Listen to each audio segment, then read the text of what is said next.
Pour la France insoumise, Monsieur Larive. Merci, Monsieur le Président. Madame la rapporteure, chers collègues.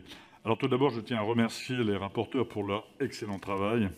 Le rapport d'information qui nous intéresse aujourd'hui relève un certain nombre de mesures qui n'ont pas été mises en œuvre.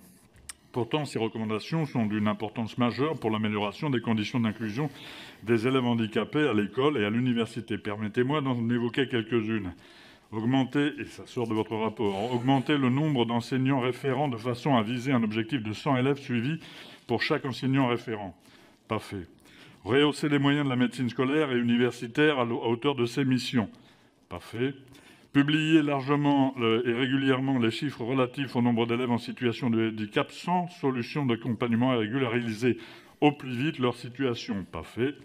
Relancer les réseaux d'aide spécialisés aux élèves en difficulté. Pas fait. Conduire dès la prochaine année scolaire et au cours des 2 suivantes une évaluation annuelle des pôles inclusifs d'accompagnement localisé, les PIAL.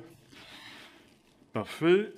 Étudier la possibilité de financer l'accompagnement du travail personnel de l'étudiant en situation de handicap. Pas fait. Augmenter les moyens des missions handicap des universités et des grandes écoles. Pas fait du tout. Réajuster les budgets alloués aux universités en prenant en compte la très forte augmentation de l'accueil des jeunes étudiants en situation de handicap. Pas fait. Alors, un autre de ces événements, et sans oublier le scandale du récent vote bloqué sur l'individuation de l'AAH pour les personnes en situation de handicap, on peut affirmer que la casse de l'école inclusive se poursuit sous ce quinquennat.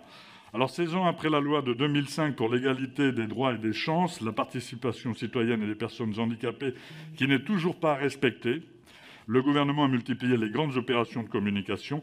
Quand se décidera-t-il enfin à garantir leur droit à suivre une scolarité puis une formation aux élèves en situation de handicap et à assurer aux adultes qui les accompagnent les conditions de travail et de vie dignes? Merci. Monsieur Larive, vous avez raison, un certain nombre de mesures n'ont pas été mises en œuvre. Alors, l'augmentation du nombre des enseignants référents, je vais juste dire un point. Dans mon département, ça a été entendu, il y a eu un effort qui a été fait. Au début d'année, ils avaient à peu près 150 dossiers. En fin d'année, ils en ont 180. Voilà.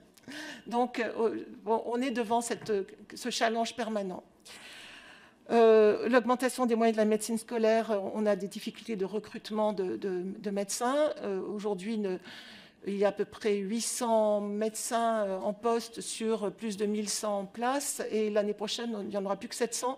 Non pas qu'il n'y ait pas d'ouverture de recrutement, mais il n'y a pas de candidats. On manque un petit peu de médecins partout aussi. Donc, il y a une réflexion qui est engagée par le ministère sur ce point, mais qui n'est pas abouti. Au niveau des personnes qui sont restées sans solution, il y a quand même des avancées, puisque aujourd'hui, il y a le système qui s'appelle RAPT, c'est-à-dire, j'ai oublié je vais vous le dire, je renoté.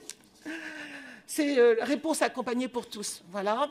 Et le développement de pôles de compétences de prestations externalisées. J'ai rencontré un directeur de ce PCPE.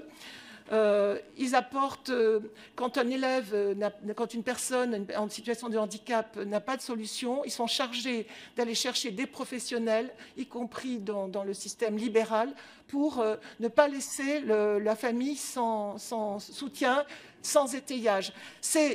En attendant, leur mission, c'est dans les